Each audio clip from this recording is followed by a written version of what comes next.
The cold Manhattan air did little to cool the hot flush of humiliation rising on Kate's neck. There she stood, draped in a gown that had cost her a month's profit at the velvet rope of the city's most exclusive charity gala. And there he was, her ex-husband, Richard Sterling, smirking from the other side. "I'm sorry," the guard said, his voice flat. "Vance is not on the list." Richard's grin widened. He had orchestrated this, a public execution of her social standing. But just as the first tear threatened to fall, a voice smooth as aged whiskey and twice as potent cut through the night. "She is with me." The invitation had arrived a month ago, nestled amongst the bills and junk mail that constituted Kate Vance's new reality. It was thick, cream-colored cardstock, the kind that felt heavy with the promise of importance. The emblem of the Starlight Foundation was embossed in gold leaf at the top. For a moment she thought it was a mistake, a cruel joke forwarded from her old life. The life where she was, Mrs. Kate Sterling, wife of the tech boom titan, Richard Sterling, a man who collected companies like he collected art, with a cold, appraising eye and a focus solely on their value. Their divorce had been finalized 6 months prior, a brutal affair that stripped her of more than just her married name. Richard's lawyers, a pack of legal sharks from the prestigious firm of Cromwell and Swain, had painted her as a decorative gold digger. They'd argued that her contribution to his empire was non-existent, conveniently ignoring the countless dinners she'd hosted, the investors she'd charmed, and the social bridges she'd built that his abrasive personality would have otherwise burned.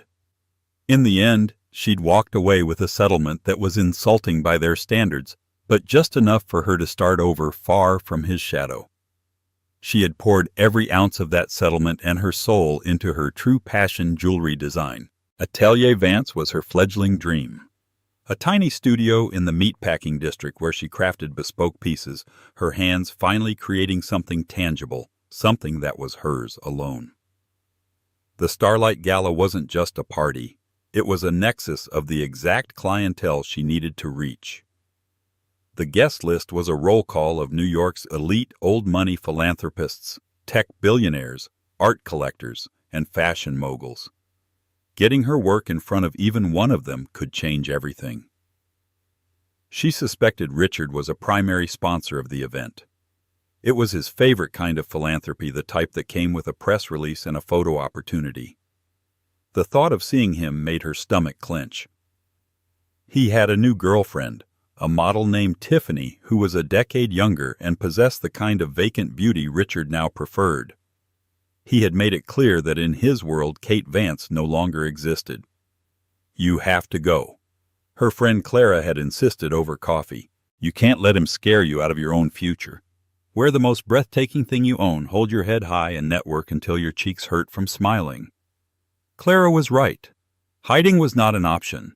This wasn't about him anymore. It was about her. So Kate had set to work.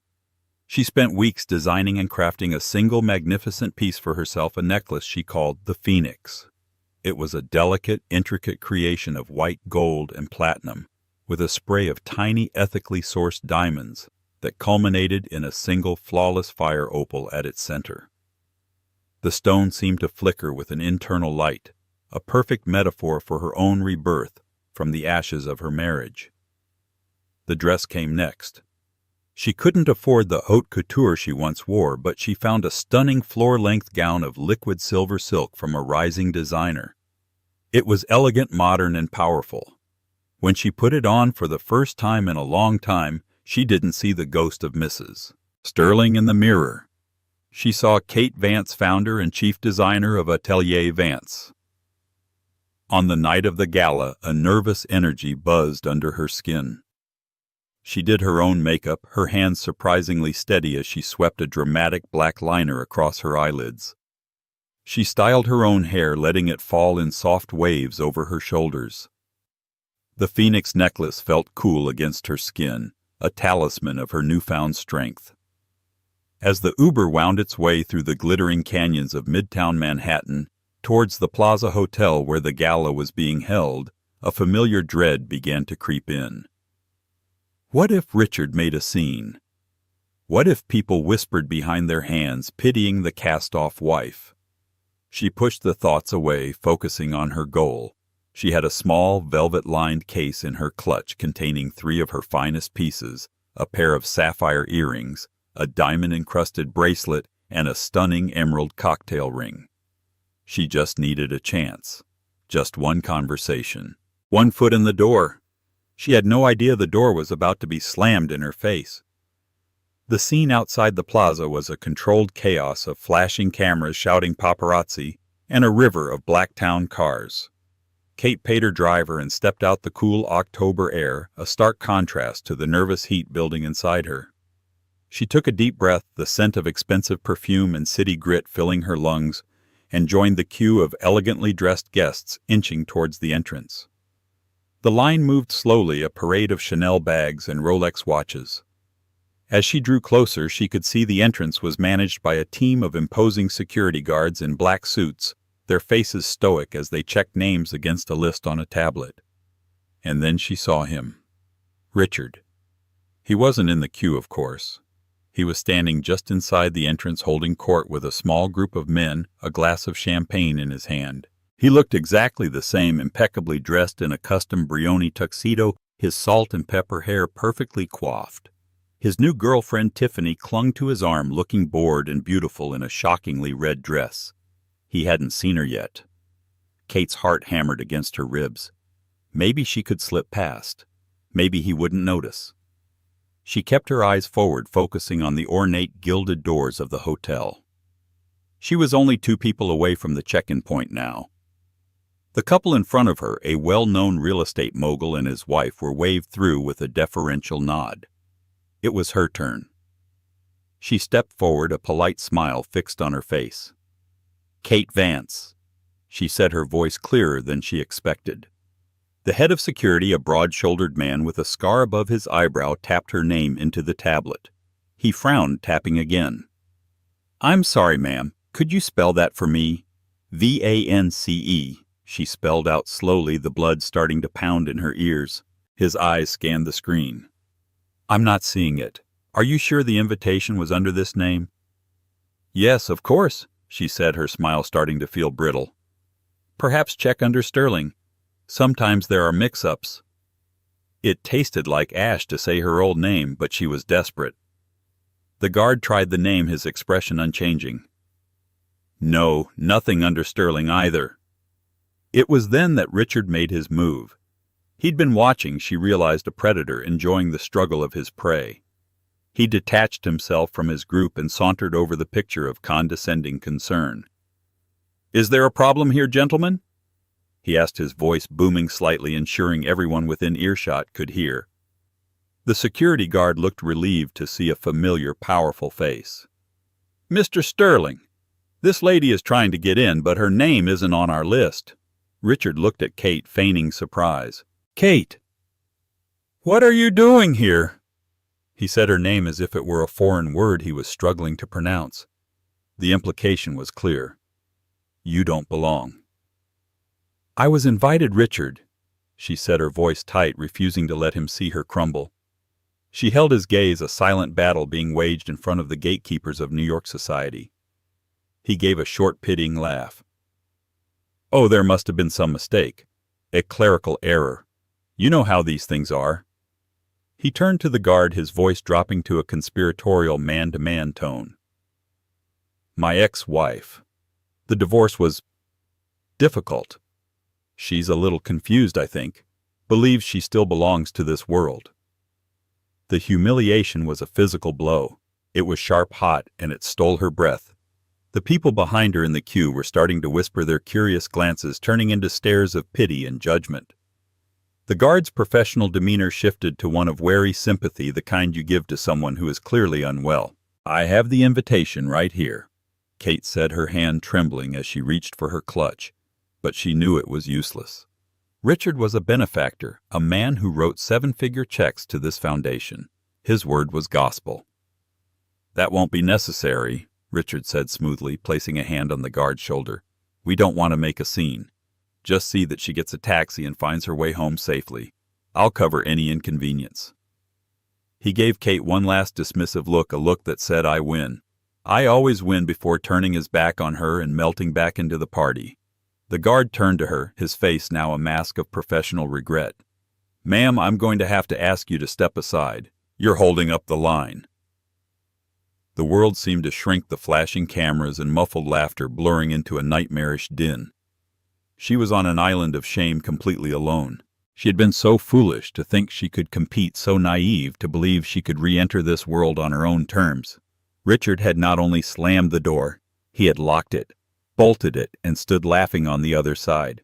Defeated, she nodded mutely and took a step back, ready to retreat into the shadows of the city. As Kate turned to leave, the sting of tears blurring the glittering city lights, a vehicle pulled up to the curb, gliding to a silent stop.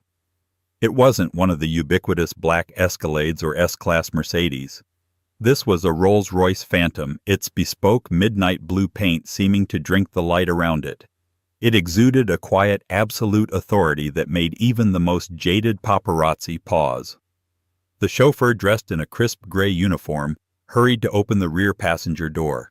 A single exquisitely crafted leather shoe emerged, followed by a man who unfolded himself from the car with an easy, unhurried grace. He was tall and lean, dressed in a perfectly tailored tuxedo that was understated yet screamed Savile Row.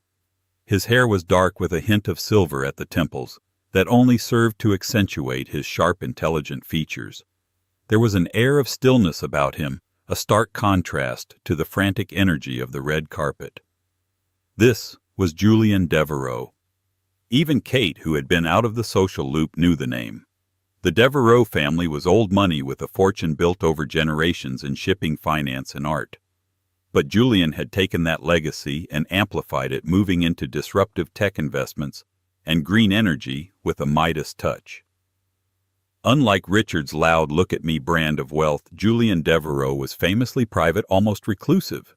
He rarely attended such events, and when he did, it was on his own terms. His presence alone was enough to create a stir. He handed his keys to the valet and adjusted his cufflinks, his gaze sweeping over the scene. His eyes, a startlingly clear shade of gray, paused for a moment on Richard holding court inside, then moved to the tableau at the velvet rope. The flustered security guard, the whispering onlookers, and the lone woman in the silver dress, her shoulders slumped in defeat. Kate was completely unaware of his scrutiny. Her only focus was on escaping, on getting away before she completely fell apart. She took a step towards the street to hail a cab, her beautiful evening ruined. "Is there a problem here?" The voice cut through her haze of misery. It was calm, measured, and carried an unmistakable note of command. Kate stopped, turning her head slightly. Julian Devereux was walking directly towards the security checkpoint. The head guard immediately stiffened, his professional demeanor snapping back into place, now tinged with deference. "Mr. Devereux." "Good evening, sir." "No problem at all." Julian's gaze flickered to Kate and then back to the guard. He didn't raise his voice. He didn't need to. "It appears there is. This lady seems to be having some difficulty gaining entry." Before the guard could stammer out an explanation, Richard, having noticed the arrival of a true titan, hurried back to the entrance, his plastic smile firmly in place. "Julian, good to see you. We were just clearing up a minor misunderstanding. A gatecrasher, you know how it is." He waved a dismissive hand in Kate's direction, not even bothering to look at her. Julian's cool gray eyes settled on Richard, and for the first time a flicker of something cold and sharp appeared in them. "A gatecrasher. That's interesting. I was under the impression I was meeting my guest here." A stunned silence fell over the small crowd. Richard's smile faltered a crack in his polished facade. Your guest," he stammered. Julian Devereux took 2 steps forward, closing the distance until he was standing beside Kate. He didn't know her personally, but he had read a feature on emerging artisans in a financial journal, and a photo of Kate Vance standing proudly in her studio had stuck with him. He'd admired the fierce determination in her eyes and the unique architectural quality of her designs. He recognized her instantly, and he recognized the look of a man like Richard Sterling, a bully who derived pleasure from kicking someone who was already down. It was a type of man he despised. He turned his full attention to Kate, his expression softening almost imperceptibly. "My apologies for being late, Ms. Vance," he said, his voice now a warm, intimate murmur meant only for her. "The traffic was dreadful." Kate stared at him, utterly bewildered. Her mind raced, trying to make sense of the situation. Julian Devereux knew her name. He was calling her his guest. He then extended his arm, a silent, elegant invitation. It was a lifeline, a choice. She could either question the miracle or accept it. Looking from Julian's steady, reassuring gaze to Richard's face, which was now a mask of pure choleric rage, the choice was simple. With a newfound surge of adrenaline, she lifted her chin, the fire opal of her phoenix necklace catching the light. She gracefully placed her hand on Julian Devereux's offered arm. "You're here now," she said, her voice shaking only slightly. "That's all that matters." Julian gave a slight nod to the dumbfounded security guard. "We'll be going in now." It wasn't a request. The velvet rope was unclipped so fast it was almost comical. Without another glance at the sputtering, incandescently furious Richard Sterling, Julian Devereux escorted Kate Vance into the Starlight Gala, leaving a tableau of open mouths and shattered egos in their wake. The whispers had already begun. Crossing the threshold of the plaza's grand ballroom on the arm of Julian Devereux was like stepping into another dimension. The air inside was thick with the scent of lilies and champagne, and the sound was a symphony of clinking crystal orchestral music and the low, powerful hum of 100 different conversations. Light from gargantuan crystal chandeliers, each the size of a small car, fractured and danced across the room, catching on diamonds and sequins, turning the entire space into a glittering galaxy of wealth and influence. If Kate had walked in alone, she would have been a ghost, an invisible entity clinging to the edges of the room, desperately trying to catch someone's eye. But on Julian's arm, she was the center of the universe. Every head turned.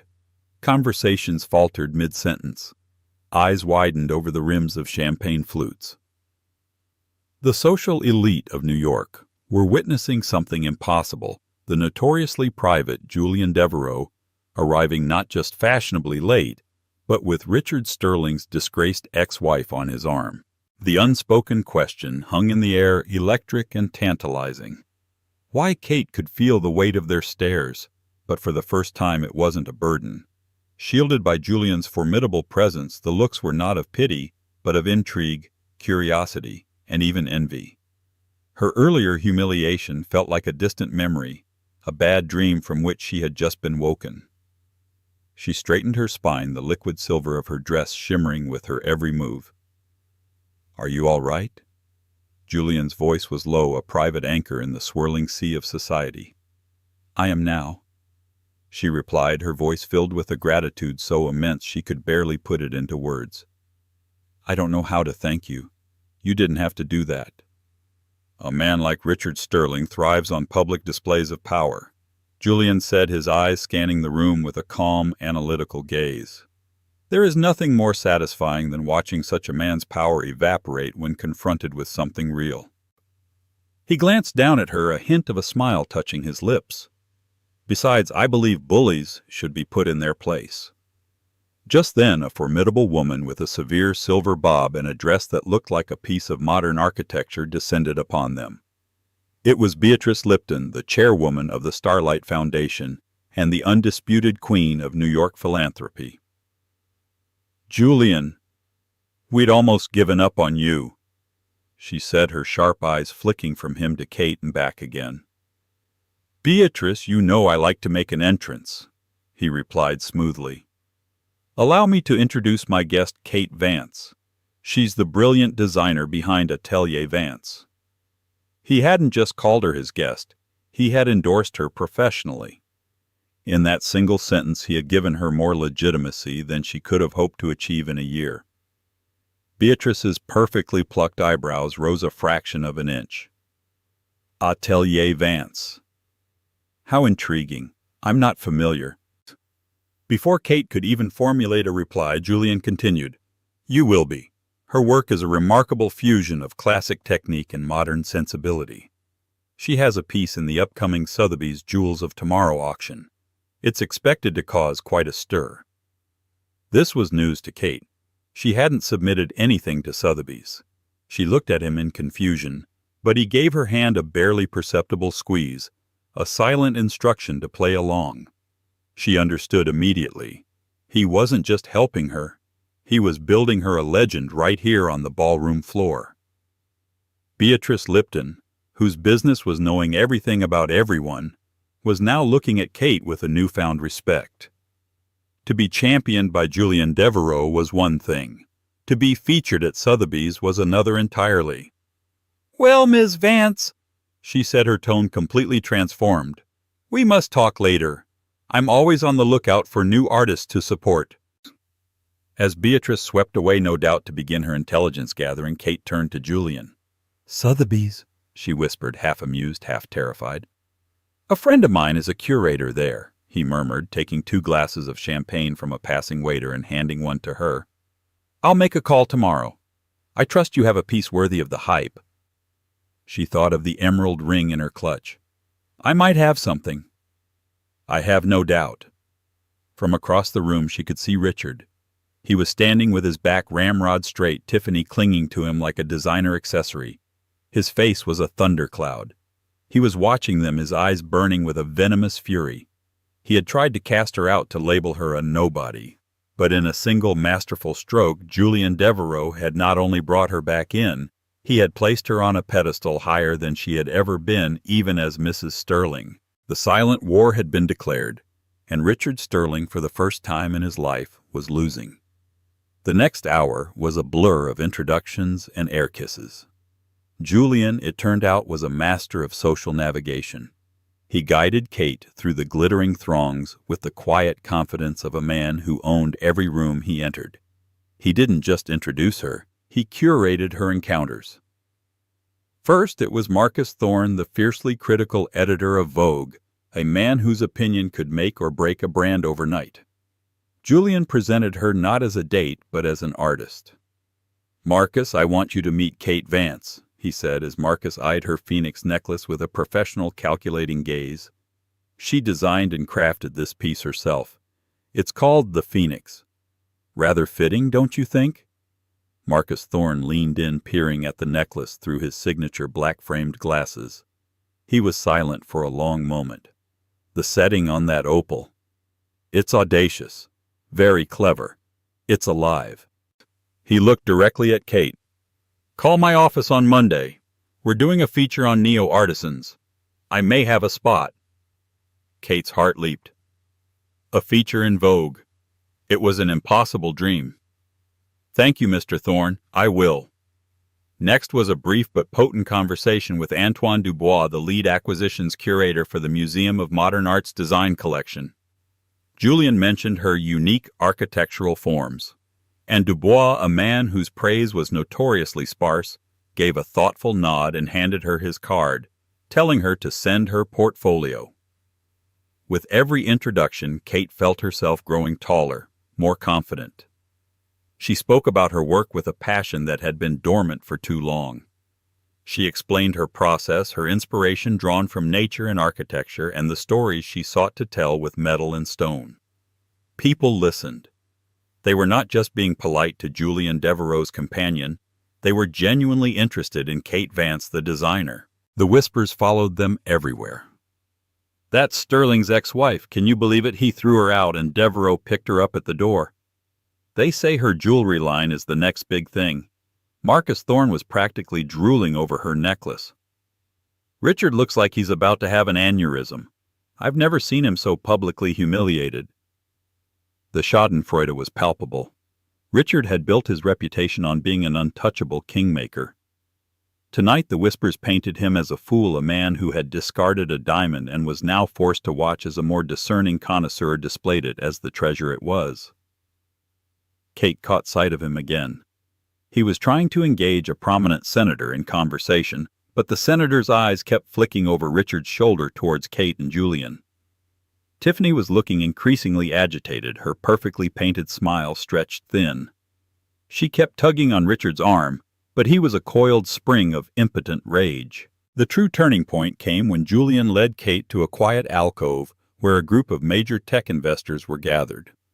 One of them was a man named Carter Finch, a venture capitalist.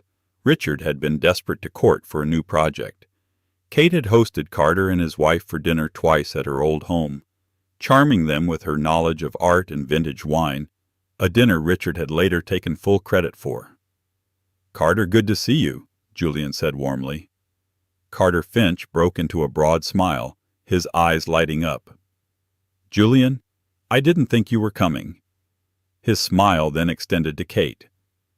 "And Kate, it's wonderful to see you. You look absolutely radiant.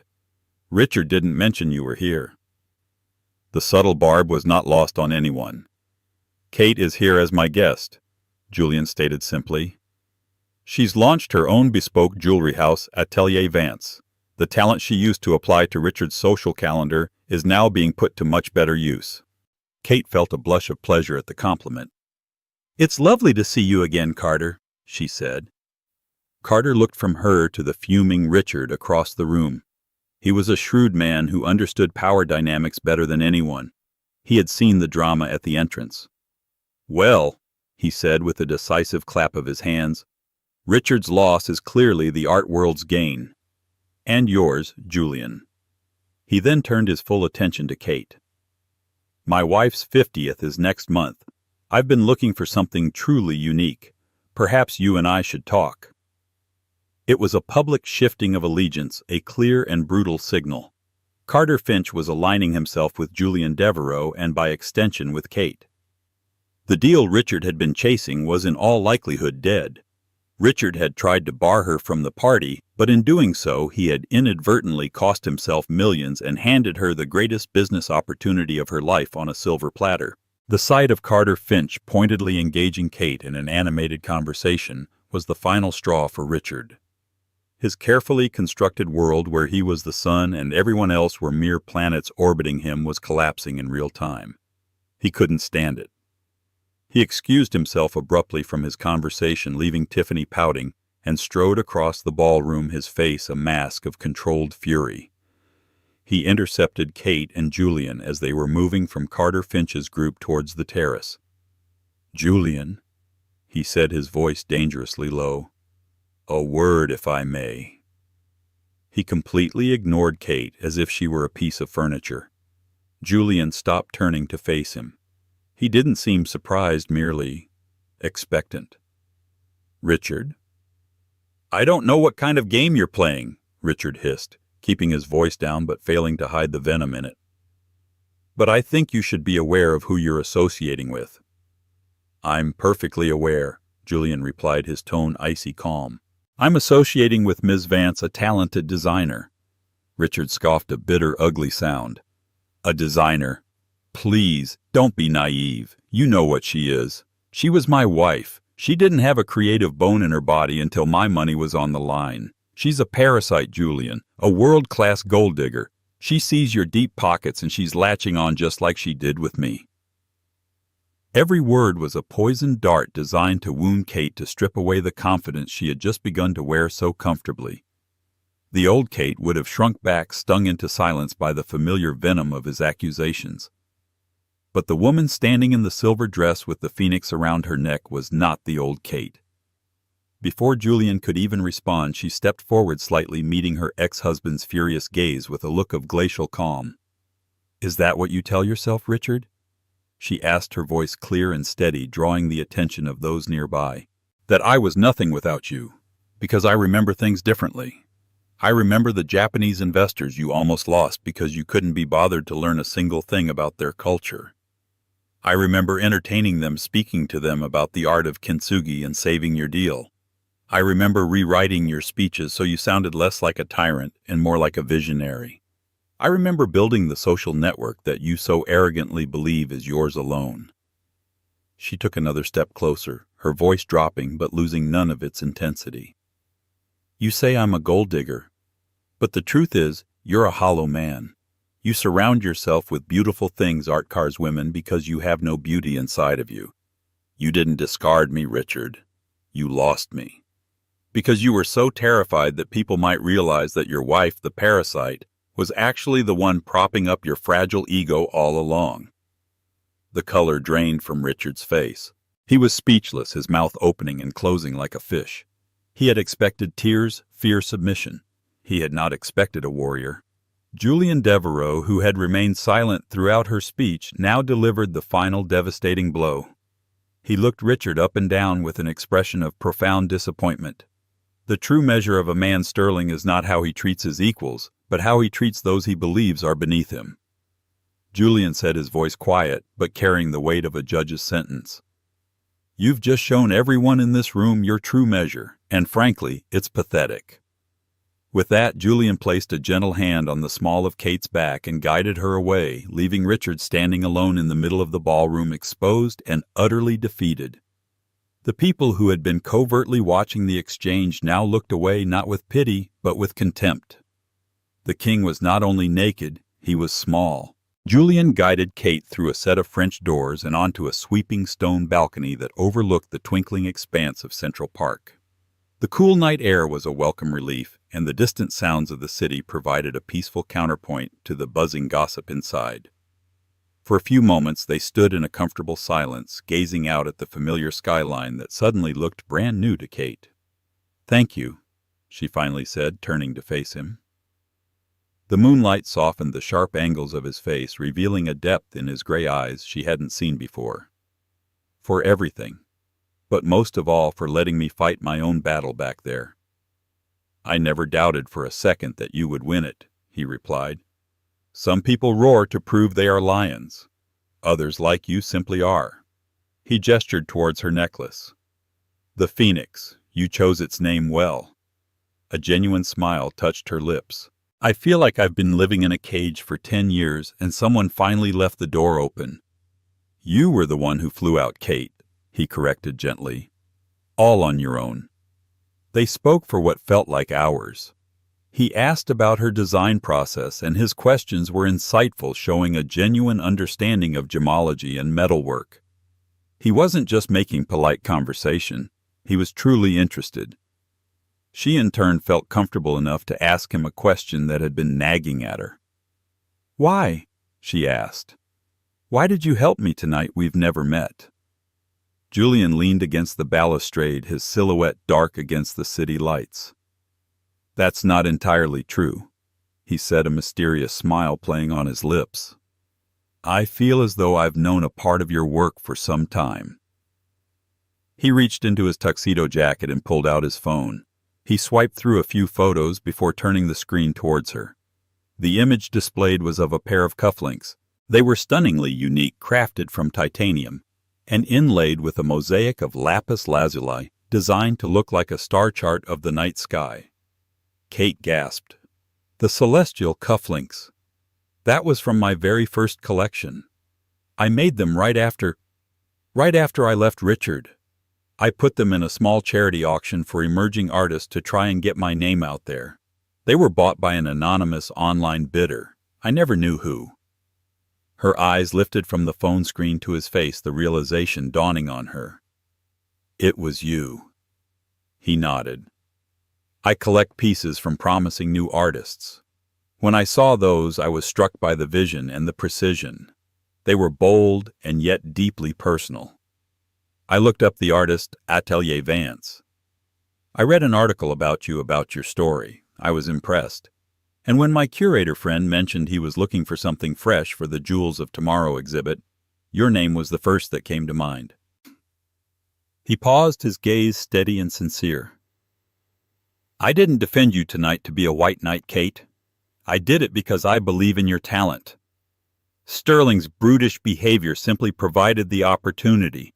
I had already planned on introducing myself to you tonight and discussing the Sotheby's placement." The world tilted on its axis. This wasn't a random act of kindness. It wasn't a billionaire saving a damsel in distress for his own amusement. It was a calculated professional endorsement from someone who had recognized her worth long before this night. He hadn't rescued her from Richard's world. He had invited her into his, a world where talent, not name or connections, was the ultimate currency. The gratitude she felt was so overwhelming it left her breathless. It wasn't just about the career boost, it was the validation. For years, Richard had told her she was nothing, a mere accessory.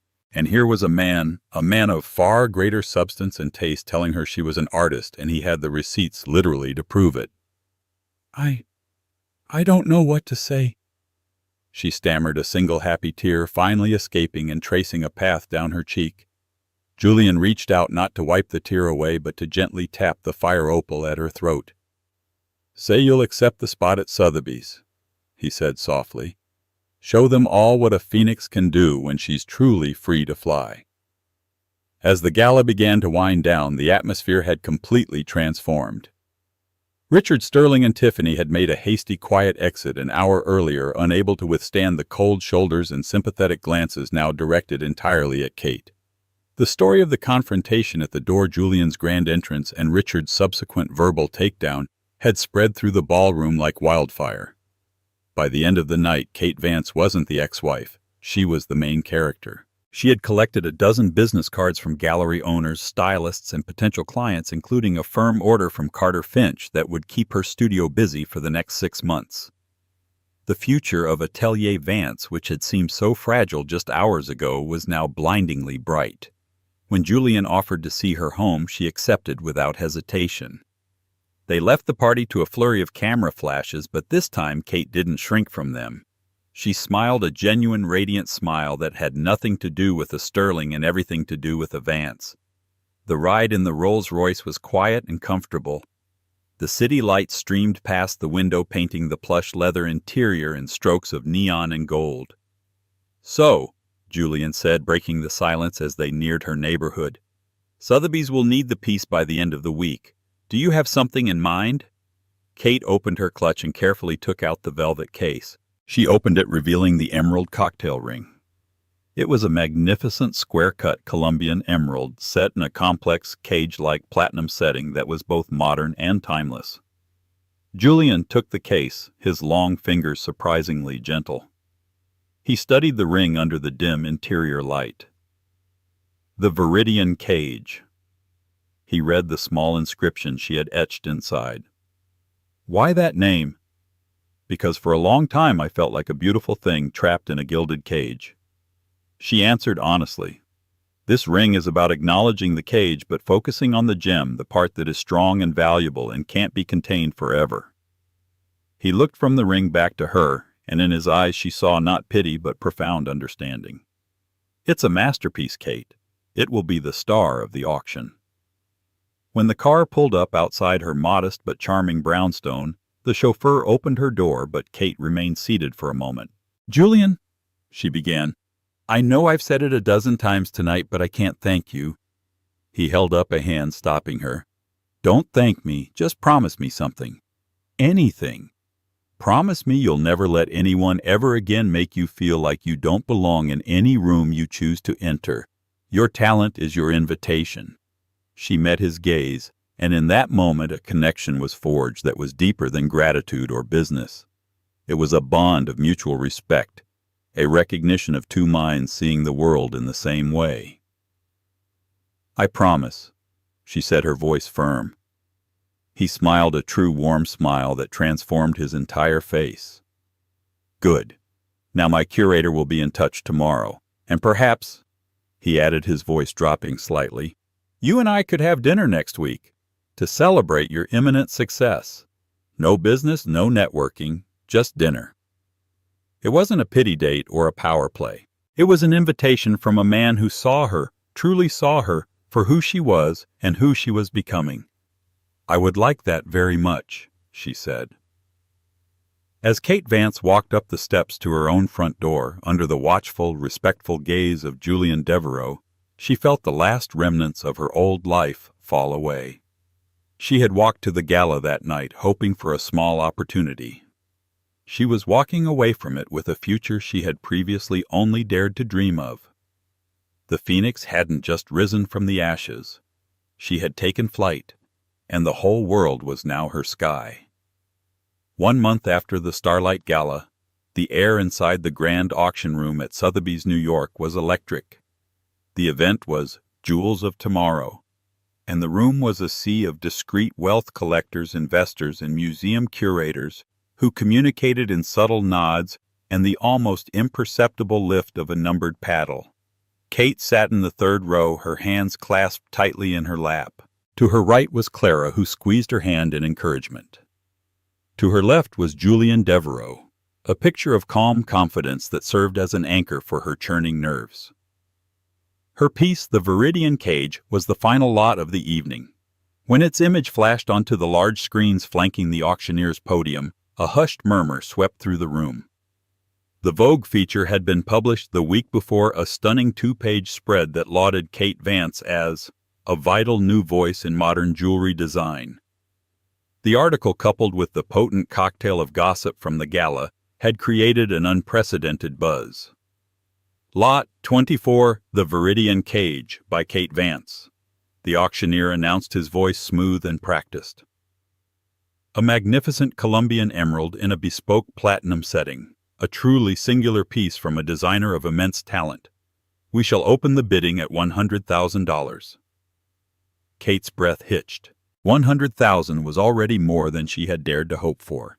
Instantly, a paddle went up. $100,000, the auctioneer confirmed. $125, another voice called out. $150. The bids climbed rapidly, the numbers echoing in the hushed room. $150 became $200. $200 became $250. Kate felt lightheaded. This was beyond her wildest dreams. Antoine Dubois, the MoMA curator, was in the race, his expression scholarly and intense. A woman in the front row, rumored to be bidding for a Saudi princess, was his main competitor. Then, just as the bidding reached $300,000, a new player entered the game. $350,000. The voice came from the back of the room near the entrance. It was sharp, aggressive, and painfully familiar. Kate's blood ran cold. She turned slowly, her heart sinking. There, standing in the shadows, was Richard Sterling. He looked haggard, thinner than a month ago, and a desperate, obsessive glint shone in his eyes. He held paddle number 113. Julian's hand subtly rested on her arm, a silent message of support. "Ignore him," he murmured, his voice too low for anyone else to hear. "This is not about him." But it felt like it was. Richard wasn't just bidding on a ring. He was trying to buy back his narrative. He wanted to own her success, to possess the one thing that had been born from her freedom, and in doing so prove that she was still in some way his property. The Saudi representative bid $375. $400! Richard snapped immediately, his voice ringing with challenge. Antoine Dubois, the curator, adjusted his glasses and gave a calm, decisive nod. $450,000. $500,000? Richard's voice was getting louder now, drawing stares. This was no longer a sophisticated auction. It was a street fight. He was bleeding money, but his pride was hemorrhaging faster. A tense silence fell over the room. The auctioneer looked towards the curator. Dubois gave a small, regretful shake of his head. The museum had a budget. He had reached his limit.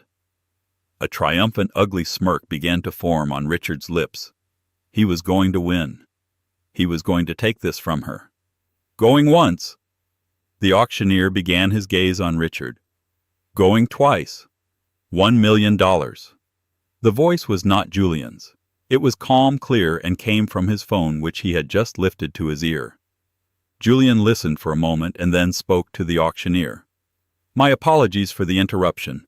I am on the line with a private client of mine in Zurich. His bid is $1 million. The room erupted in gasps. Richard Sterling's face turned ashen. He had thrown $500,000 on the table out of sheer ego, and Julian had just swatted it away like an insect quadrupling the last serious bid without a flicker of emotion.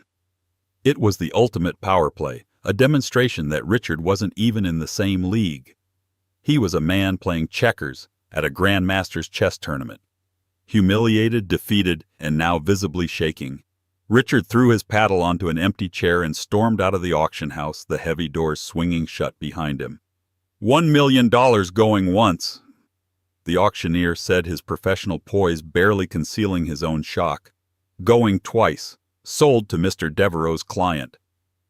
The room broke into applause. Kate turned to Julian, her eyes wide with a million questions. Who was that?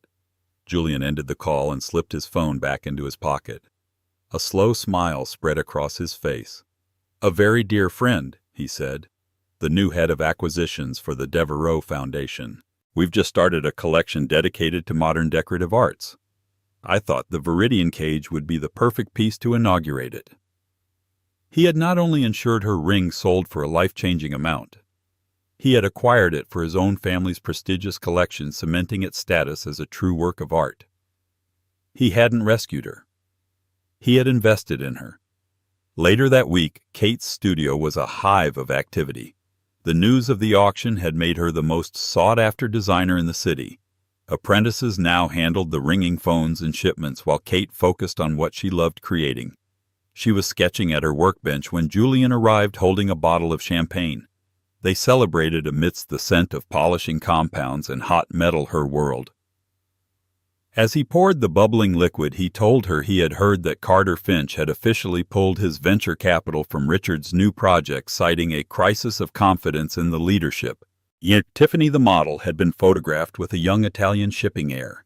Richard's empire, both social and financial, was crumbling not from one grand explosion, but from 1,000 small cuts, each one delivered by his own hubris. Kate felt no joy at his downfall, only a quiet sense of justice. Her focus was no longer on him or the past. It was here in her studio, in the weight of a new piece of gold in her hands, in the warm, intelligent eyes of the man standing beside her. "To the inauguration," Julian toasted, clinking his glass against hers. "No," Kate said, smiling. "To building our own cages, and filling them with whatever we choose." He looked at her, his admiration clear. In her he saw not a phoenix who had risen from ashes, but a master architect who was now building a brand new world from the ground up, a world where she was both the creator and the queen. And so Kate's story reminds us that sometimes the greatest betrayals can lead to the most incredible breakthroughs. Her ex-husband tried to lock her out to erase her from the world she helped build, but he only succeeded in pushing her into the spotlight she truly deserved. It's a powerful lesson in karma and self-worth. Never let the opinion of someone who doesn't value you define who you are. The right people, the ones who recognize your true brilliance, will always find a way to open the door for you. Kate's journey from being an overlooked wife to a celebrated artist had just begun, all because one man tried to block her and another saw her worth. Did you enjoy this story of revenge and rebirth? If you did, don't forget to hit that like button and share this video with someone who needs a reminder of their own power. Make sure you subscribe and turn on notifications so you don't miss our next real-life drama. Comment below with what you think Richard's reaction was the next day. We'll see you in the next story. Wealthy millionaire leaves pregnant wife alone at the hospital. Mistress shows up during her surgery. In a world where wealth and status can cloud even the purest hearts, one woman's hospital bed becomes the stage for an unthinkable betrayal. Marissa believed her marriage to billionaire tech investor Oliver Rogers was a fairy tale full of private jets, lavish soirees, and the promise of a happy family. But on the day Marissa goes into labor with their first child, her carefully constructed life begins to unravel at the seams. Abandoned at the hospital by her own husband, who is halfway across the world on business, Marissa's worst nightmare materializes when a mysterious woman arrives, claiming Oliver's affections. Strap yourselves in for a tale you won't forget. Marissa Rogers had always been resilient. Growing up in a humble home outside of Phoenix, she had spent her childhood idolizing her late mother's sense of dignity and unconditional love. It was that love that taught her the true value of family, something no money could buy or replicate. When Marissa moved to San Francisco to pursue a degree in computer science, she had no idea that a single internship at a high-profile tech startup would open the door to a world beyond her wildest dreams. That was where she first encountered Oliver Rogers. Born into old money, Oliver was already well on his way to amassing a fortune of his own by the time he was 30. With a tall, lean frame, a strong jawline, and an air of unwavering confidence, Oliver commanded attention wherever he went. At first, Marissa had been intimidated by him. Everyone at the tech firm talked about him in hushed, reverent tones, as though he were some modern-day Midas. But fate had other plans. Marissa, despite her humble roots, was no shrinking violet. Her intellect and drive caught Oliver's eye during a product pitch meeting. While every other junior employee fumbled through PowerPoints or read from cue cards, Marissa confidently presented an innovative algorithm that could streamline the company's platform, saving them millions in operational costs each year. Oliver, seated in the front row like a king surveying his kingdom, approached her afterward with a single word that changed her life: impressive. Their courtship was fast and intense. Oliver was enthralled by Marissa's intelligence and sincerity, while Marissa was swept off her feet by the whirlwind romance that whisked her from her modest studio apartment to Oliver's penthouse in a shimmering high-rise. Late-night dinners in Michelin-starred restaurants, spontaneous weekend getaways to Monaco, and an endless parade of romantic gestures filled their days. When Oliver got on one knee at the top of the Golden Gate Bridge, thanks to connections that allowed them a private moment on the closed pedestrian walkway, and slipped a radiant diamond ring onto Marissa's finger, she thought nothing could ever tarnish this exquisite life they shared. The word forever seemed tangible, as if it could be held in her hand, just like the ring. But bliss can be misleading. In the early days of their marriage, Marissa was convinced she had found her soulmate. Yet Oliver's success came with a price tag of constant travel. His business ventures spanned the globe: Tokyo, London, Sao Paulo, and beyond. Each trip lengthened until Marissa spent more nights alone in their palatial mansion than with the man she loved. He'd come home exhausted, bury himself in financial reports, then whisk her off to some glamorous gala. Marissa willed herself to accept it as part of her husband's ambitious nature. "He's building a legacy for our family," she would say to herself, clinging to her mother's teachings about loyalty and patience. So when Marissa discovered she was pregnant, she thought the timing was perfect. Maybe, just maybe, their future child would anchor Oliver's restless spirit and remind him of what truly mattered. She imagined the sweet lullabies she'd sing, the family holidays spent making cookies, and the day their child would learn to walk, cheered on by proud parents. She shared the news with Oliver over a candlelit dinner, and though he was delighted, she noted a flicker of something unreadable in his eyes, a mix of excitement and perhaps nervousness. She brushed it off. He was a busy man with countless responsibilities. Little did she know, the seeds of betrayal had already been sown. As the months wore on, Marissa's pregnancy progressed smoothly. But she couldn't shake the growing sense of unease each time Oliver checked his phone and turned away, or when he received late-night calls that he brushed off with vague excuses. The tension escalated slowly, insidiously, like a silent force creeping into their once blissful home. Marissa's friends, including her closest confidant, Linda Garcia, began noticing her subtle anxiety. "Are you sure everything's okay?" Linda asked one day as they strolled through a baby boutique in the city. "You don't seem like yourself. You're always checking the door, as if you're expecting something or someone." Linda was the kind of friend who could read Marissa like an open book. Marissa forced a laugh, gently stroking her growing belly. "It's just hormones, I guess. And Oliver's been traveling so much. You know how it is." Linda gave her a concerned look, but pressed no further. In her mind, Linda suspected that being a billionaire's wife brought its own brand of paranoia, especially if the husband in question was charismatic and often away. She hoped Marissa was just overthinking. Weeks turned into months, and Oliver's absences grew longer. He'd miss doctor appointments for the baby. He'd forget to FaceTime her when traveling, citing back-to-back meetings. Yet Marissa kept a brave face, reassuring herself that this was the price of being married to a visionary entrepreneur. Oliver was changing the tech landscape. He was bound to be busy. And so she drowned her suspicions in nursery preparations, reading parenting books, and daydreaming about holding their child. But soon, strange events escalated. One night, Oliver returned from a trip to Paris with an unfamiliar perfume lingering on his suit jacket. When Marissa asked him about it, he laughed it off, calling it a high-end scent from a partner he'd shaken hands with, claiming the fragrance must have transferred. Marissa felt her heart clench, but she let it go. She'd never been the jealous type, and she trusted him.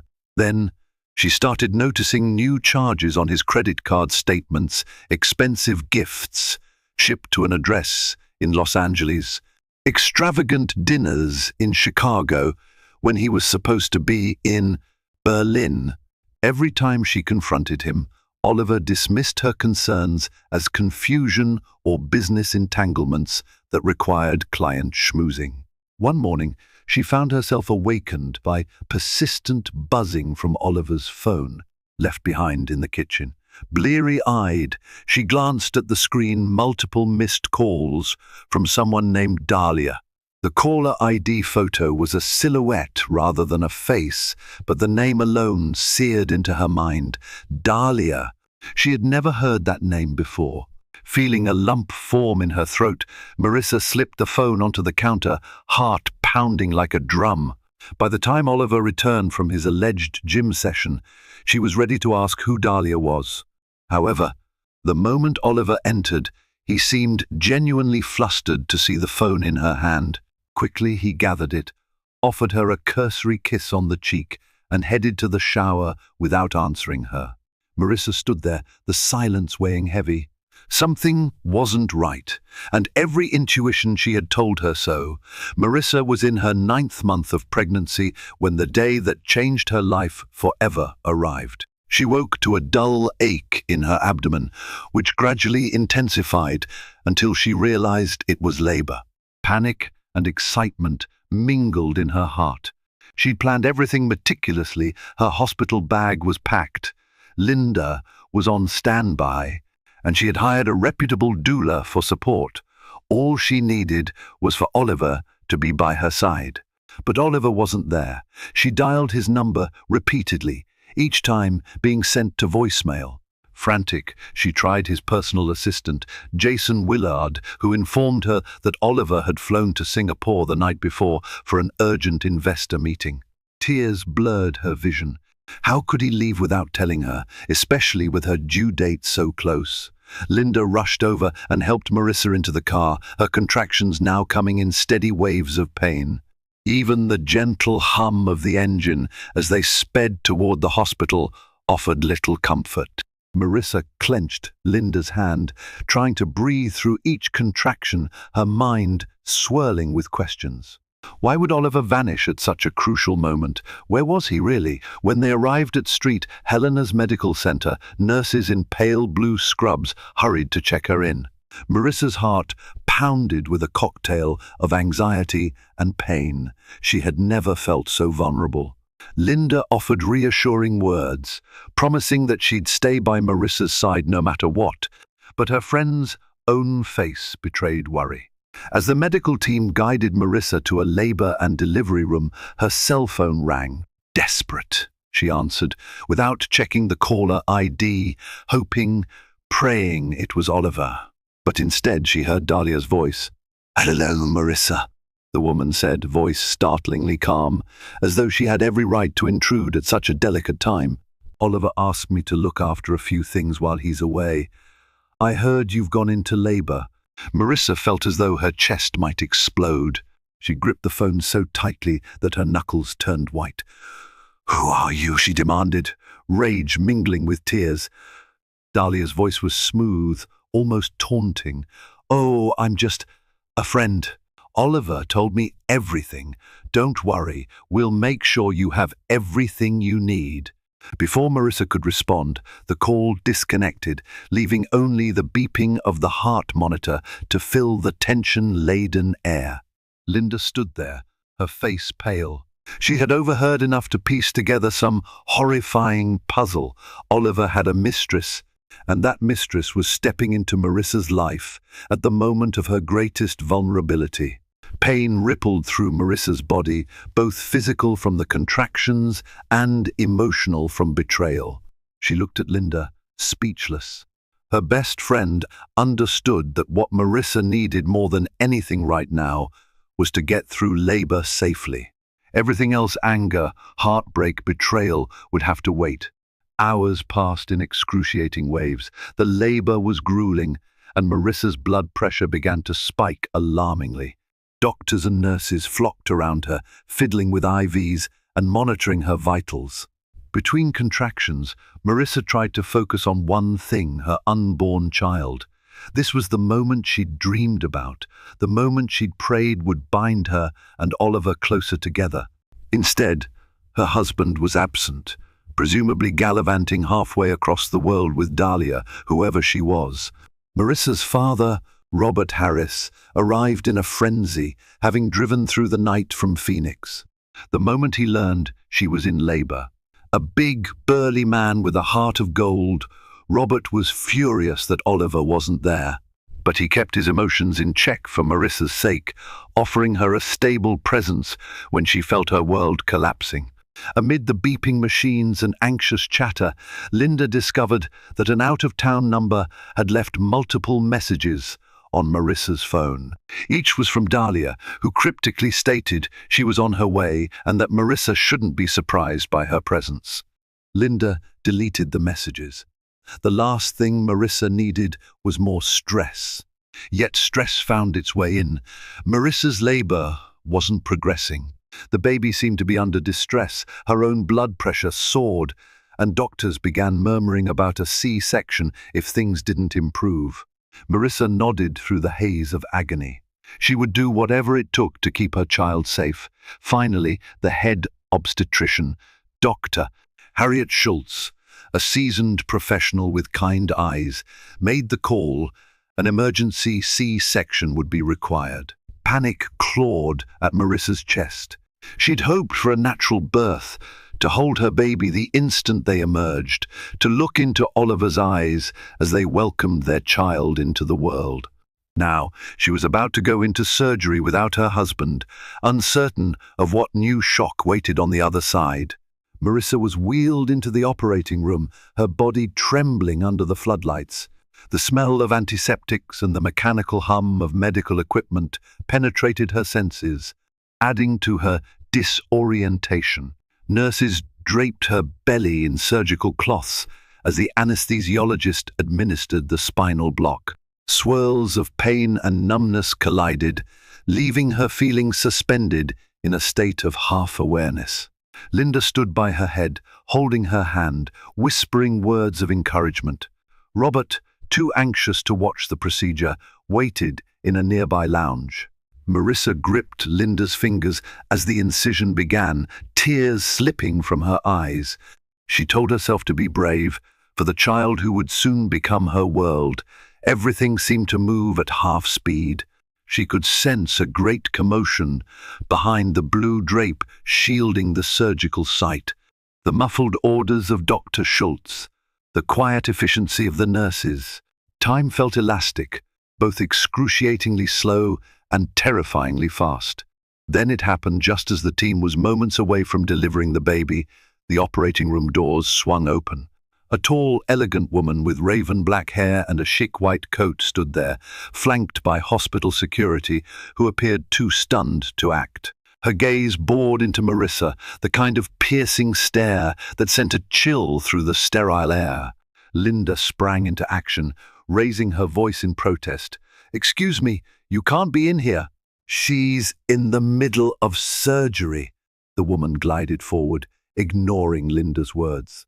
Marissa recognized her at once, as though some primal intuition told her, "This is Dahlia, the mistress." Oliver's other woman. A nurse rushed over to intercept Dahlia, but Dahlia held up what appeared to be a hospital pass or some form of documentation. The nurse, perplexed, glanced at the ID. Dahlia's voice sliced through the tension. "I'm here on behalf of Mr. Oliver Rogers," she declared, her eyes never leaving Marissa. Marissa felt as if she had been stabbed anew. Her mind reeled. How had Dahlia gained access? What sort of strings had Oliver pulled, or had Dahlia herself orchestrated this? The betrayal was now taking physical form in this woman who dared to appear at the most sacred, vulnerable moment of Marissa's life. Dr. Schultz momentarily paused. "Ma'am, this is a sterile environment. I must insist you leave immediately." Yet Dahlia stood her ground. "Mr. Rogers asked me to see to his wife's well-being while he's away," she repeated, her voice maddeningly calm, holding up papers that might have been legal or medical directives. "He thought it best someone oversee important decisions." Linda's eyes flared with outrage. "I'm her friend. Her father's here. We don't need you." Dahlia's lips curved into a cool, faint smile. I believe Oliver would disagree. For Marissa, each word felt like a stone thrown at her heart. She couldn't fathom how her life had spiraled into this scene, straight out of a twisted soap opera. Dizziness claimed her, her vision blurred from both the medication and her burning tears. She could hear Dr. Schultz's voice, stern and calm, instructing the team to focus on the procedure. "Continue," Dr. Schultz said quietly to her staff, turning her attention back to the patient. "We're nearly there. Miss S. Rogers, focus on your breathing. We'll have this baby out in just a moment." The room buzzed with controlled urgency. Dahlia didn't move from her spot, but security, now alerted to the seriousness of the situation, stepped closer. Linda's face was taut, tears brimming in her eyes as she rubbed Marissa's forehead. It was almost unbearable for her to see her friend in such a predicament, forced to endure physical and emotional agony. A nurse signaled for Dahlia to leave, and security finally escorted her out. But Dahlia's departing words clung to the room like an ominous echo. "Tell Oliver I did as he asked. I made sure she was safe." Then, with a final knowing glance at Marissa, she strode out, leaving behind a cloud of tension so thick it was as though the surgical team were operating in a vacuum. Despite the tumult, time and medical skill converged in that operating room, and at long last, Marissa heard the most precious sound in the world, a baby's cry. It was sharp and clear, cutting through the suffocating swirl of betrayal and heartbreak. Tears of relief, joy, and despair all mingled in Marissa's eyes. "It's a boy," Dr. Schultz announced softly. "A healthy boy." Linda squeezed Marissa's shoulder as the doctors quickly assessed the newborn's vitals. A nurse presented the baby to Marissa, letting her press a trembling kiss to his forehead. In that moment, it didn't matter who Dahlia was or why Oliver wasn't there. This child, her child, was all that mattered. She named him William Oliver Rogers, partly out of tradition, partly because she still hoped that the father she once admired could re-emerge from the ruins of this betrayal. The moment she whispered the baby's name, a flicker of sadness crossed Linda's features. She glanced away, as if the mention of Oliver was a reminder of the harsh reality overshadowing this joyous occasion. Once Marissa was stitched and wheeled into the recovery room, Linda left her side briefly to speak with Dr. Schultz about Dahlia's intrusion. In hushed tones, they agreed that hospital security needed a tighter rein on the maternity ward. Dahlia's access had been unusual, to say the least, and the hospital staff wanted to ensure Marissa was not bothered again. Lying in bed, drained from surgery and still battling waves of residual pain, Marissa watched her newborn son sleeping in the bassinet beside her. He had a tuft of dark hair and plump cheeks that instantly tugged at her heartstrings. She reached over gingerly as her body ached to stroke his tiny hand. It was surreal how a single day could bring both the greatest joy and the deepest heartbreak. In the hallway, she heard Robert's booming voice demanding answers from a nurse about the woman who had burst into the OR. Linda hurried in, gently closing the door to shield Marissa from the confrontation. "Don't worry," Linda whispered. Your dad's just making sure we're safe. Marissa nodded, tears leaking onto her pillow. The baby's soft coo drew her attention, and she placed a finger into his tiny palm. Everything will be all right, she whispered to her son, though she had no idea how. But for him, she swore she would find a way. The next few days at Street, Helena's medical center tested Marissa's emotional fortitude. Under normal circumstances, the hospital staff would celebrate the arrival of a new baby with bright smiles and supportive visits. While the nurses did their best to keep the atmosphere cheerful, there was an undeniable weight hovering in the air, particularly after Dahlia's stunt in the operating room. Marissa tried to put up a brave front. She snuggled William, pressing tender kisses to his downy head and breathing in his newborn scent. Each time she looked at him, her love swelled like an unstoppable tide. But each time she glanced at the empty doorway, expecting Oliver to walk in any minute with a dozen red roses or some grand gesture of remorse, she felt that love tangled with bitterness. Linda took care of phone calls and messages, filtering out anything that might disturb Marissa's fragile state. Robert made sure the hospital administrators understood that any attempt by Dahlia to return or contact Marissa would be considered harassment. Miraculously, Dahlia stayed away. Still, Oliver remained silent. No phone calls, no texts, nothing. Jason Willard, his personal assistant, only reached out once to inform Marissa that Oliver was currently indisposed with urgent business matters, but that he would check in soon. That was on the second day post-surgery. On the fourth day, Marissa was discharged without a single call from her husband. Robert helped Marissa into a wheelchair, while Linda carried William in his new car seat. A wave of anger coursed through Marissa, overshadowing her sorrow. It wasn't just Oliver's absence. It was his cowardice. He hadn't even mustered the decency to face her, to give an explanation. In her mind, she replayed Dahlia's calm features, the audacity in her voice as she claimed to speak for Oliver. The drive home was silent, punctuated only by William's occasional soft cries. Marissa stared out the window, the city lights blurred by her tears. She recalled the day Oliver had whisked her away to this very hospital for a routine checkup. How he'd held her hand, promising a lifetime of happiness. Now she returned with their child, alone, pulling up to their grand estate, a sprawling mansion perched on a cliff overlooking the bay, felt like entering a gilded cage. The marble floors echoed with each footstep as Robert and Linda helped Marissa inside. The space was eerily quiet, a testament to Oliver's prolonged absence. Once Robert and Linda had placed William's things in the nursery, they drifted to the living room, unsure how best to comfort Marissa. She took a moment to gather her strength, insisting she could walk upstairs on her own. Her muscles still weak from surgery, she leaned on the banister as she made her ascent, her newborn bundled carefully in her arms. The nursery was a testament to Marissa's meticulous planning. Painted in soft hues of cream and pastel blue, with a ceiling mural of gently drifting clouds, it was a serene haven she had envisioned for her baby. Custom-made wooden furniture lined the walls, and a plush rocking chair nestled in the corner, waiting for bedtime lullabies. Yet as she stepped into that room, all she could feel was Oliver's absence.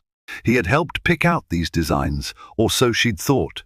Now she wasn't even certain which of his decisions had been genuine and which had been for show. Robert lingered by the doorway, his eyes wet. "Honey, I'm going to stay in the guest house for a while, if that's all right. I don't want you to be alone here." Marissa was grateful for her father's presence.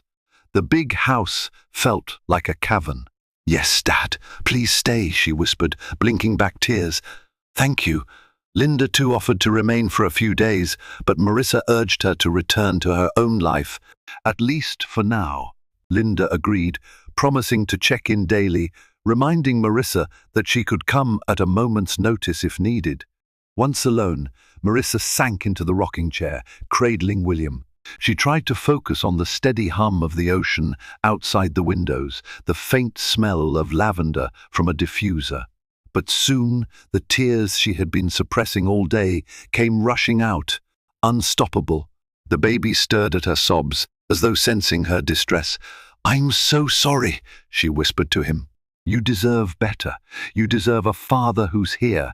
In that quiet moment, the heartbreak was almost too much to bear, but she vowed she would not let it destroy her. She was a mother now, and she would fight for answers, fight for her dignity, and fight for William's right to a stable life. 2 days after Marissa's homecoming, Oliver finally decided to materialize. Marissa was in the kitchen, preparing a bottle for William, when she heard the front door open. Her heart leaped unbidden, warring between relief and anger. Oliver strode in, impeccably dressed as always, carrying a designer suitcase. His eyes flickered with surprise when he saw Marissa holding the baby. "You're home," he said, his tone guarded. Marissa's hands trembled, but she refused to let him see her weakness.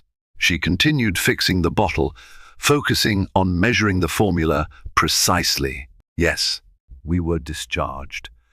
Surprised you remembered where we live." He set down his suitcase. "One, I know I've been gone, but you have to understand," she whirled around, eyes blazing. "Understand? You left me alone in the hospital, Oliver. I had an emergency C-section, and you were nowhere to be found." He swallowed, his gaze shifting. "Business was critical, Marissa. I had deals lined up that couldn't wait. I'm sorry about the timing, but..." She held up a hand, stopping his excuses. "Save it. I don't want to hear about your deals. I want to know about Dahlia. Why was she in my operating room, telling people she was overseeing my care on your behalf?" Oliver's face went pale. He opened his mouth to speak, but no sound emerged. Marissa studied him, bitterness knotting in her gut. "Well," she demanded, "were you going to deny it? Or were you hoping I wouldn't find out?" He raked a hand through his hair, seeming genuinely at a loss. "Dahlia works closely with my Singapore partners. She was supposed to check in on you, to make sure everything was all right while I was stuck overseas." Marissa let out a harsh laugh. "Check on me. She acted like she was your wife, Oliver. Everyone in that hospital thinks I'm some pitiful woman with a cheating husband who sent his mistress to keep tabs on her." Oliver frowned. "She's not my mistress, Marissa. We're business associates. And yes, we've been close. But it's not what you think. Not exactly." Anger flared bright and hot in Marissa's chest. "So you admit you're close. Does being close involve romantic trips to Chicago and Los Angeles while I was at home, pregnant and alone?" She felt tears prick her eyes. She didn't want to cry. She wanted to maintain her composure. Oliver took a halting step forward, his arms slightly raised, as though he wanted to embrace her. But she backed away, holding William to her chest protectively.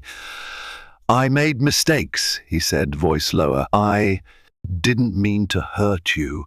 I got caught up in business, in the high life." Dahlia offered support. "And I," Marissa snorted in disbelief. "A supportive colleague doesn't barge into my surgery and talk as if she's the mother of my child." Oliver's jaw tightened. She overstepped. "I never told her to do that. Believe me, Marissa, it's not how it looks." She turned away. "Then tell me how it is, Oliver. Tell me why. You can't look me in the eye right now if there's truly nothing going on." Silence stretched, thick and suffocating. Finally, Oliver sighed. "I will, I promise. But not tonight. Let's talk tomorrow. I'm exhausted." Exhausted. Marissa wanted to hurl something at him. "You're exhausted? I just gave birth." Without another word, Oliver dragged his suitcase upstairs, leaving Marissa alone in the kitchen, bottle still in hand, tears silently trailing down her cheeks. The next morning, Marissa awoke from a restless doze in the nursery's rocking chair. William nestled against her chest. She placed him in his crib and steeled herself to confront Oliver. She found him in his study, dressed casually in a white sweater and slacks, sipping coffee as though he had a perfect right to be there. He didn't glance up when she entered, instead keeping his gaze on some documents spread across his mahogany desk. "I know you hate me right now," he began, his voice flat. "But my relationship with Dahlia isn't what you think." She stood by the window, arms folded. "Then enlighten me." He exhaled heavily. "It started as a business relationship. I was pursuing a major investment in Singapore, and she was a liaison. We clicked, and yes, I was attracted to her drive, her fearlessness. I never wanted it to become more than that, but over time, lines got blurry. Marissa's stomach churned. She wanted to scream, but she willed herself to remain calm. "So you cheated?" Oliver swallowed. "Emotionally, perhaps. We spent a lot of time together, traveled together, but physically, don't lie to me." He tore his gaze from the desk and met her eyes. She saw genuine remorse flicker there, but also self-preservation. "I'm not. I know it sounds unbelievable, but we never crossed that line." Marissa shook her head, fighting the urge to throw his coffee cup against the wall. "So you're telling me she's just an emotional affair, not a physical one? And that justifies bringing her into my hospital room during surgery?" He closed his eyes briefly, collecting himself. "I didn't ask her to do that. She felt entitled. She sees herself as indispensable to me, and I've let her think that because she's crucial to the expansion of my company." The confession stung. "So you've sold your soul and your family's dignity for business?" Oliver flinched. "I won't deny that I've been ambitious. I wanted to secure our future. I never intended for Dahlia to invade your personal space. This is my fault. I should have cut things off sooner, but I was in too deep with the deals." Marissa's anger blazed. "It's not just the deals. You betrayed me, Oliver. Emotionally, physically, whatever it is. You destroyed the foundation of trust in our marriage. You missed the birth of your child." Her voice cracked at the end, tears threatening to break free again. Oliver looked away, shame evident. "I know. I'm sorry." She stepped forward, voice low and trembling. "You don't get to break my heart, humiliate me, and then say sorry as if it wipes everything clean. I have a son to raise now, and I won't raise him to be someone who thinks this is acceptable." He stood, trying to approach her. "Marissa, please, let me make it right." She held up a hand. "I need space. I can't look at you right now, and I can't have you near William when you don't even seem committed to our family. Until you decide if you actually want to be here, consider yourself a guest in this house." Oliver's shoulders slumped. He didn't protest when she walked away, shutting the door to the study with a decisive click. The following days were a study in avoidance. Oliver spent hours in his study or out of the house altogether, returning late at night. Marissa focused on William and her own recovery. While Robert remained in the guest house, offering moral support, Marissa found herself increasingly shutting down, turning her pain inward. Late one evening, Marissa ventured downstairs to grab a glass of water. She paused upon hearing Oliver's voice. He was on the phone, apparently unaware of her presence. "I need you to handle Dahlia," he hissed into the receiver. "I don't care what it takes. She's blackmailing me, threatening to leak sensitive documents if I don't pay her more." Marissa felt her heart pound. This was worse than she'd imagined. Dahlia wasn't just some fling. She was a viper coiled around Oliver's financial empire, ready to strike. She tiptoed closer, pressing herself against the wall, listening to every word. "She claims she has recordings of our conversations, images, documents," Oliver continued. "If Marissa finds out how far this went, He stopped suddenly, as if the other person on the line had interrupted. "Then, no, I'm not worried about losing her money. I'm worried about losing her. Period. I'm already hanging by a thread here." Marissa retreated, her mind whirling. So Oliver did fear losing her, but that didn't erase his complicity in this nightmare. If Dahlia was blackmailing him, it meant he'd done enough to give her leverage, far more than the tepid admission he'd given Marissa. Quietly, she went back upstairs, tears burning her eyes. Oliver was stuck in a web of deceit. She didn't know if she had the energy to help him free himself, or if she even wanted to. A week later, Marissa had just finished feeding William when a text flashed across her phone's screen. "We need to talk. It's urgent, Dahlia." Her blood ran cold. She'd hoped never to hear from that woman again. A storm of conflicting emotions welled up: fear, anger, a reluctant curiosity about what Dahlia had to say. After a moment of deliberation, she texted back a single word: "Why?" Dahlia's response was immediate: "About Oliver. And your future. Meet me at the cafe on Bay Street. Tomorrow at noon." Marissa stared at the message, her thoughts a tempest. Should she ignore it, confront Dahlia? In the end, she decided knowledge was power. She needed answers, however painful. When Oliver asked her that evening why she was dressing in street clothes instead of her usual loungewear, she brushed him off. "Just running errands," she said, ignoring the flicker of suspicion in his eyes. The following day, she left William in Robert's care, swallowing the guilt of stepping away from her newborn. She was determined to do whatever it took to secure a stable future for her child. The cafe on Bay Street was bustling with tourists snapping pictures of the Bay Bridge in the distance, unaware of the tension thickening the air at a corner table. Dahlia sat poised, a single latte before her, wearing a designer blouse and sunglasses. She removed them as Marissa approached, revealing striking blue eyes that seemed to hold more than a hint of malice. "You came," Dahlia remarked, not bothering to stand. Marissa took a seat, folding her arms. "Say what you need to say." Dahlia glanced around, as though assessing the risk of being overheard.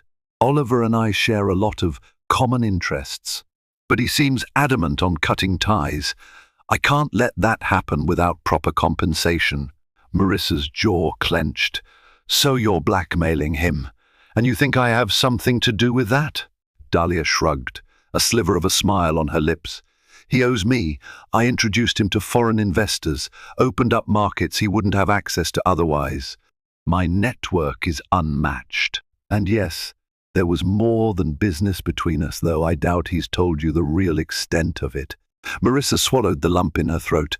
"Why are you telling me this?" Leaning forward, Dahlia lowered her voice. "Because you have options, Marissa. You can fight Oliver, divorce him, and take half of everything. But if you do that, you'll also be fighting me. I have certain documents that could implicate him, and by extension, you, in questionable dealings. You'd be tied up in court battles, lawsuits, maybe even criminal investigations. None of it will help you, and it will be a public spectacle. Your son's name will be dragged through the mud." Marissa's stomach churned. "So this is a threat? It's reality," Dahlia corrected. "But there's another path. Convince Oliver to settle with me, privately give me what I want, and I'll disappear. You two can patch up your marriage, raise your baby, or not. Either way, I go away." Marissa didn't hide her disgust. "You're vile." Dahlia's lips twitched as though she found Marissa's insult amusing. "This is business, honey. Nothing personal. The choice is yours." Marissa stood, her cheeks burning. She couldn't stomach another moment of Dahlia's presence. "You underestimate me if you think I'd just hand you money to vanish." With a self-assured expression, Dahlia shrugged once more. "We'll see," she said softly, as Marissa turned to leave. "We'll see." Back at the mansion, Marissa found Oliver pacing in the living room, phone in hand. His eyes snapped to her as she walked in. "Where were you?" She brushed past him. "Out." He ran a hand through his hair, exasperation clear. "I got another message from Dahlia. She said she met with you." Marissa spun around, furious. "So she told you. Then you know she's blackmailing you and threatening to drag us all down if she doesn't get her way?" Oliver nodded gravely. I'm trying to negotiate with her without causing a media circus or risking criminal investigations for insider trading or illegal financing. She claims to have evidence. Marissa's voice trembled with anger. Is it true? Did you do anything illegal? He hesitated. Not intentionally. But Dahlia arranged certain deals that pushed legal boundaries. I can't let her go public with them. Marissa stared at him, feeling a wave of nausea. So you've jeopardized our entire family for the sake of bigger profits? He couldn't meet her gaze. I was desperate to make my mark, to expand. She made it easy, seduced me with the promise of unstoppable growth. Before I knew it, I was in too deep. Tears sprang to Marissa's eyes again, but this time they were fueled by rage. We have a child, Oliver, a baby boy who needs stability, a father who isn't mired in scandal. Oliver closed the distance, gently grabbing her shoulders. I love you and William. I messed up. I'll do anything to fix this. She shoved him away, unable to bear his touch. I met Dahlia, and she threatened me, threatened our family's reputation. She doesn't care about you beyond what you can give her. And honestly, I don't know if I care about you anymore, not after all this. Oliver visibly winced. Marissa, please. Her voice cracked. Don't. I need time to think, to decide what's best for William. I can't trust you right now. Oliver swallowed hard. I understand. Marissa stormed upstairs, tears streaming down her face, leaving Oliver in the living room with the weight of his transgressions pressing down on him like a heavy shroud. Later that evening, Marissa found an unexpected envelope slipped under the nursery door. Inside was a single note, "Talk to Linda. She can help." Confused, Marissa immediately dialed Linda's number, explaining what she found. Linda hesitated before admitting she had something crucial to share. "Meet me at my apartment tomorrow," Linda said. "Trust me." The next day, Marissa, determined to protect William's future, left the baby with Robert again and drove to Linda's modest but cozy apartment in the city. Linda ushered her inside, offering a cup of chamomile tea. For a moment, they sat in silence, the hum of traffic outside Linda's window filling the void. Finally, Linda spoke. "I haven't been completely honest with you, Marissa, and I'm sorry, but I have a personal connection with Dahlia." Marissa felt her world tilt. "What do you mean?" Linda sighed, steeling herself. "Before you and Oliver ever got together, I knew Dahlia. We worked at the same law firm. She was a paralegal when I was a legal intern. She's always been ambitious, hungry for power. I left the firm for personal reasons. But Dahlia stayed, climbing the ranks in her own way. I recognized her name the moment you mentioned it at the hospital. I just never thought she'd stoop this low." Marissa stared, stunned. "Why didn't you tell me earlier?" "I was scared. She knows things about me too, personal things. But now, after what she did to you, I can't keep silent." Linda reached for a folder on the table. "I've been gathering information on Dahlia. The deals she's made, the threats, the blackmail.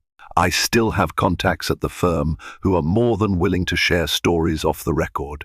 Marissa's heart pounded. "What are you saying?" Linda pushed the folder toward her friend. "I'm saying we can beat Dahlia at her own game. She's not as invincible as she pretends to be.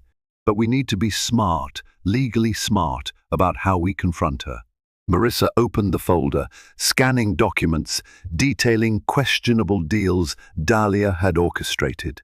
Linda had compiled witness statements, bank records, and emails that painted Dahlia as a serial manipulator. "It was a lot to take in. She's basically built a career out of extortion," Linda continued. "But nobody's ever pressed formal charges because of her skill at burying her tracks and intimidating her victims. If we can use this to show the authorities a pattern, if Oliver testifies, if you testify, we might get her before she exposes anything." Marissa's eyes flickered with a mix of relief and anxiety. "But what about Oliver's complicity? If we go to the authorities, won't he be implicated as well?" Linda pursed her lips. "That's the risk. However, if he cooperates fully, the justice system might show leniency, especially since Dahlia appears to be the primary manipulator. It's a tough call, but it might be the only way out of her web. Marissa nodded slowly, tears wetting her cheeks. Thank you, Linda. You don't know how much this means to me. Her friend smiled sadly. I do, Marissa, and I'm sorry I kept quiet before. You deserve better. Marissa placed a trembling hand on the folder. Now I just have to convince Oliver that this is the only way forward. Armed with the evidence Linda had compiled, Marissa returned to the mansion feeling a renewed sense of purpose. She found Oliver in the study, staring vacantly at stock market figures on his laptop. He didn't look up when she entered. We need to talk, she said, voice steady. He closed the laptop, regarding her with caution. What is it? She placed the folder on the desk. I know Dahlia's history. She's been blackmailing people for years, and I have proof. Oliver's eyes widened as he flipped through the documents. Comprehension dawning. Where did you get all this? Linda used to work with Dahlia. She has connections at the firm. This is just the tip of the iceberg. Oliver exhaled shakily. If we take this to the authorities, Dahlia will expose my involvement. Marissa crossed her arms. And if we pay her off, she'll bleed you dry. Eventually, she'll destroy us anyway. He looked torn, worry lines etching his forehead. I can't risk going to prison. What about William? What about you? A surge of anger coursed through Marissa. You should have thought about that before you got entangled with her. But now, you have a chance to make it right. Cooperate fully, come clean, and maybe the authorities will show leniency. It's not ideal, but it's better than being forever at Dahlia's mercy. Oliver sank into his chair, covering his face with both hands. I was trying to build an empire, but instead I'm about to lose everything. Marissa's voice softened, despite her anger. You haven't lost everything yet, but if you choose to keep dealing with Dahlia in secret or try to pay her off, then I'm out.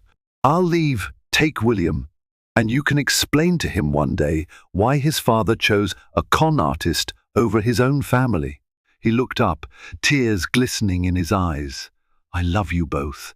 I don't want to lose you. Then do the right thing, she whispered, turning to leave the room. Prove it. A week later, Oliver swallowed his pride and arranged a meeting with the district attorney's office. His legal team, stunned by the revelations, had scrambled to put together a preemptive statement highlighting Oliver's cooperation in exposing a sophisticated blackmail ring.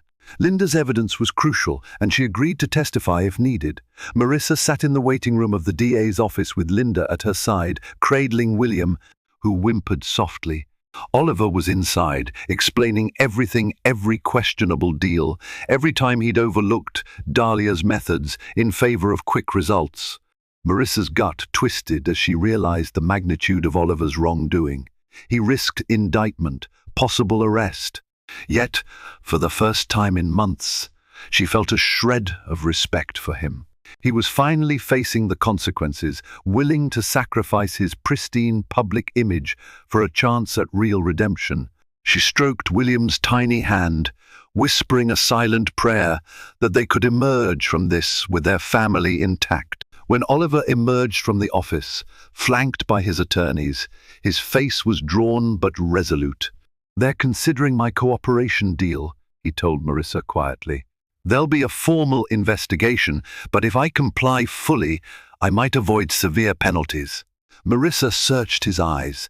Thank you for doing the right thing, she said softly. He nodded, eyes darting to William. The first one to be a better father. I'm not sure if I can salvage our marriage, but I had to try.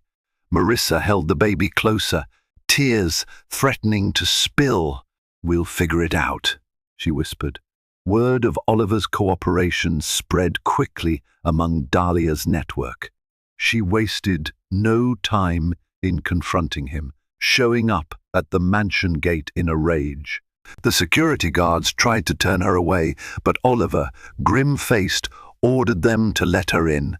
Marissa watched from a second-floor window as Dahlia marched across the driveway, her expression livid. She steeled herself, deciding she'd face Dahlia alongside Oliver this time. In the foyer, Dahlia glared at Oliver with a fury that made the air crackle. "You betrayed me," she spat, her voice low and venomous. Oliver stood firm. "I betrayed my wife. I did wrong. But you blackmailed me. You set me up for this from the start." Dahlia let out a bitter laugh. "You were an easy target, so desperate for the next big deal you didn't care how you got it." Her gaze flicked to Marissa, who held William. "And are you so naive to think the Da will let him off scot-free? He'll serve time, or at least have his precious reputation ruined." Marissa's voice shook, but she refused to back down. "You won't win this time, Dahlia. The Da already has enough to investigate you. We have witness statements, bank records." For a moment, fear flickered in Dahlia's eyes, but she masked it quickly. "I'll release everything on Oliver, bury him in a scandal that will devastate your entire family." Oliver's jaw clenched. "I've already disclosed the worst of it. My attorneys are working on a plea." "You've lost your leverage." Dahlia let out a frustrated growl, realizing her intimidation no longer held the same power. She glanced at Marissa, hatred seething just beneath the surface. "You'll regret this," she hissed. "You could have quietly bought me off. Now, you're throwing yourselves at the mercy of the courts. Good luck." Before she stormed out, Dahlia looked as if she might lunge at Marissa or the baby, but Oliver stepped between them, a protective stance that made Marissa's heart clench with complicated emotions. The moment Dahlia disappeared beyond the gate, Marissa exhaled a breath she hadn't realized she was holding. The subsequent months tested everyone's resolve.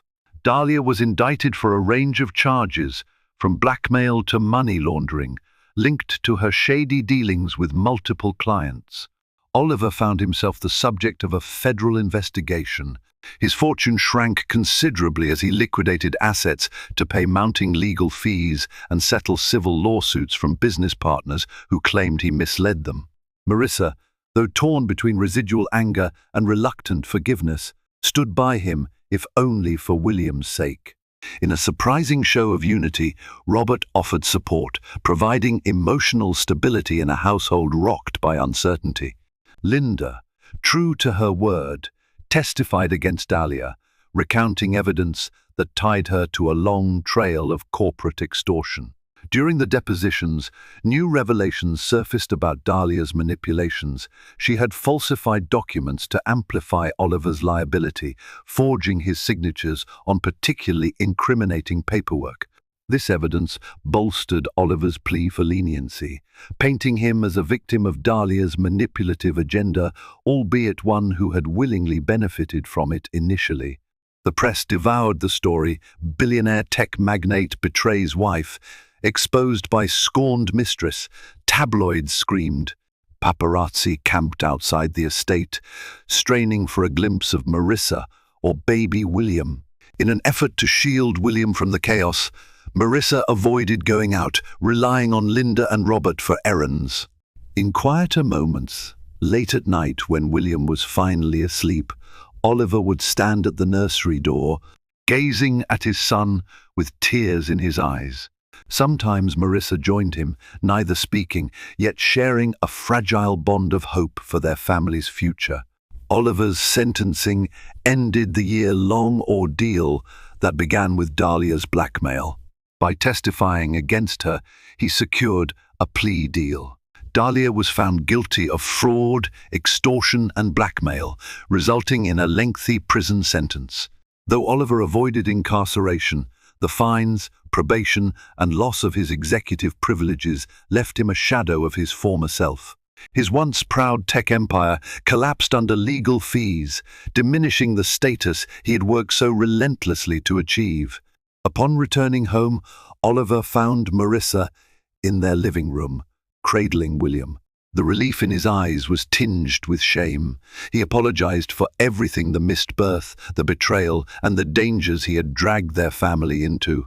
Marissa felt compassion and heartbreak, torn between residual anger and the understanding that Oliver had taken the only path that might ensure a safe future. They shared a fragile embrace, tears blending with hope. Seeking renewal, the couple sold their opulent mansion and moved into a modest suburban home. Gone were the days of press photographs and formal galas. Instead, Oliver worked part-time as a consultant, devoting spare hours to community service and mandatory counseling. Each afternoon, he spent precious moments with William, telling him stories or guiding his tiny steps around the small yard. Though Marissa guarded her emotions, she was quietly glad to see Oliver's genuine efforts. Marissa herself resumed her software career on a limited schedule, determined never again to be fully reliant on a single source of wealth.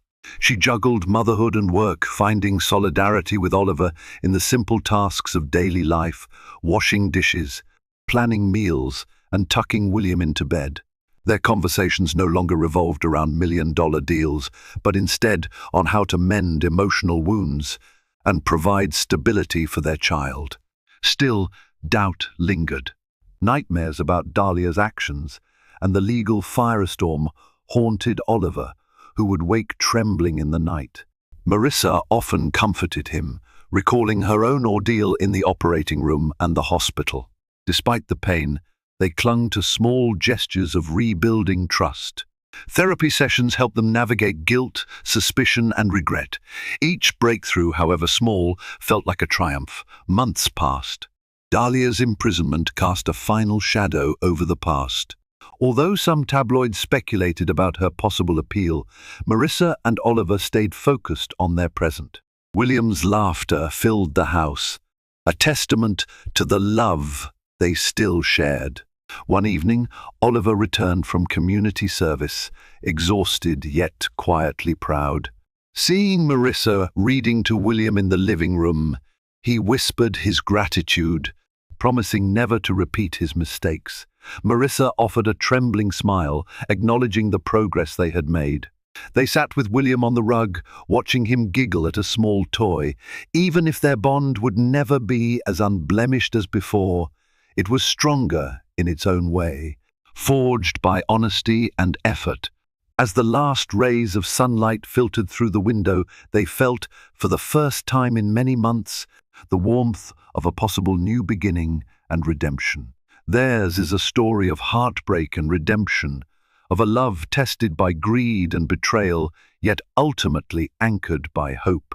Marissa and Oliver found that no amount of wealth could outweigh honesty, and no ambition could replace the warmth of a family brought together by genuine effort and forgiveness.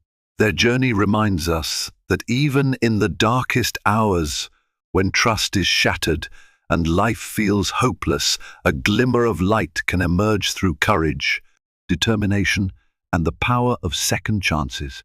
If you've been moved by this story of resilience, heartbreak, and ultimate renewal, please like this video, share it with someone who might need a reminder that hope still shines after the storm, and subscribe to our channel for more riveting tales of love, drama, and redemption. Your support helps us bring you more stories that speak to the deepest parts of our hearts. Thank you for watching.